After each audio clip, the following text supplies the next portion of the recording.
All right.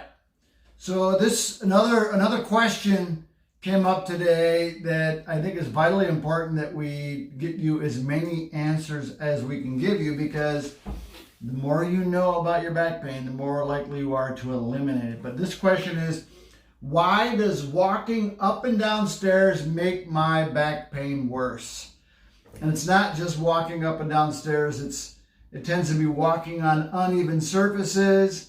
And, we had somebody said they were walking up a mountain, things like that. Hiking very often will make it worse because it aggravates certain tissues on the body. As you know, I had a severe back problem, and I have more than one problem, so mine was a little bit harder to figure out. But a lot of people have just one problem. We talked the other day about why it hurts when you sit, and that tends to be the bulging disc and the herniated disc. But this one's about why does it hurt walking up and down. And I had a degenerated disc here, I had a herniated disc, I had stenosis, but I also have what's called end plate change, or the inflammatory process of the end plate, which is what we call modic changes. And modic changes really are the result of what happens to the end plate. We'll talk about that in 1 second. We have a 10-step process. And part of that 10-step process is having you know what is causing your pain. So we're going to do more of these videos so you have access to that information. Number one, what's causing your pain? Typical spine looks like this, 24 vertebrae between the head and the hips. The vertebrae are the bones. In between each bone there is a disc. The disc allows for motion of the spine. The disc is a lot like a jelly donut in the sense that the outside of the disc there's a thick material called the annulus. Inside the disc there's a jelly-like substance. We call that the nucleus. The nucleus gives stability to the disc the same way air gives stability to your tires. Now, we talked the other day about the distribution of the load being equal in all directions when the center of gravity goes right through the middle of the nucleus. And this is the ideal situation for your disc. What can happen very often is the load can change, and as the load changes, you develop the bulging disc, herniated disc. That was the video for the other day. This is about what happens to the end plate. Now, the disc doesn't have a normal blood supply, like a vein or an artery that goes through it. It is supplied oxygen and nutrients through a network of veins and arteries that runs up and down the outside.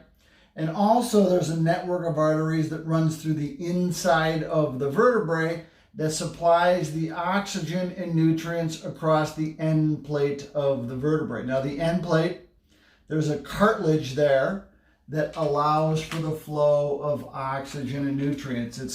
It's where all the blood supply is. And what can happen sometimes is you can jam it. Now, in my case, I jammed my sacrum and my L5 vertebrae, and I did damage to my end plate. And when you do damage to the end plate gets swollen, and the swelling will decrease the blood to flow. And there's a degenerative process that takes place if it happens for too long. But as you're walking up and down stairs, you're loading directly into the end plate. And that end plate change is where you get that subtle sort of inflammatory process as a result of the wear and tear, which is kind of what I had. So you get inflammation in the bone, and it hurts. And it hurts when you walk on unstable surfaces. So if you have where you're walking up and down stairs and it's starting to break down and aggravate it, what's happening is you're getting the inflammatory process in here. And that over time will cause a decrease in blood flow, which will eventually lead to the degenerated discs, which is also what I had. We have the ability to solve that. Now, if you have an end plate change, then you need to avoid the activities that are going to aggravate it. So you have to be careful how you load that disc. Certainly any up and down stairs is going to aggravate it, so you have to be careful with that. But heavy loading, like doing squats, sometimes we get patients, yeah, I have some back pain. Well, they have an inflammatory process, and then if you don't calm down that process, it's going to continue to get worse. We do have our top 10 tips.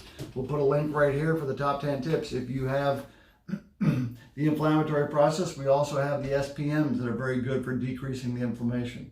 So we have resources for you. So that's why you have pain that happens when you walk up and down stairs, climbing mountains. We have the ability to solve that both in our clinics, and if you have access to the tips, you can start to get your life in order and help put the spine in the best possible position. But we have the ability to solve these problems.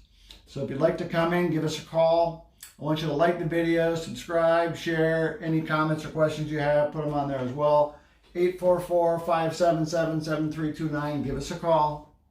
Just remember, end plate change, you have to let it heal. It's all about getting the healing. That's it. Be careful, be safe, and goodbye.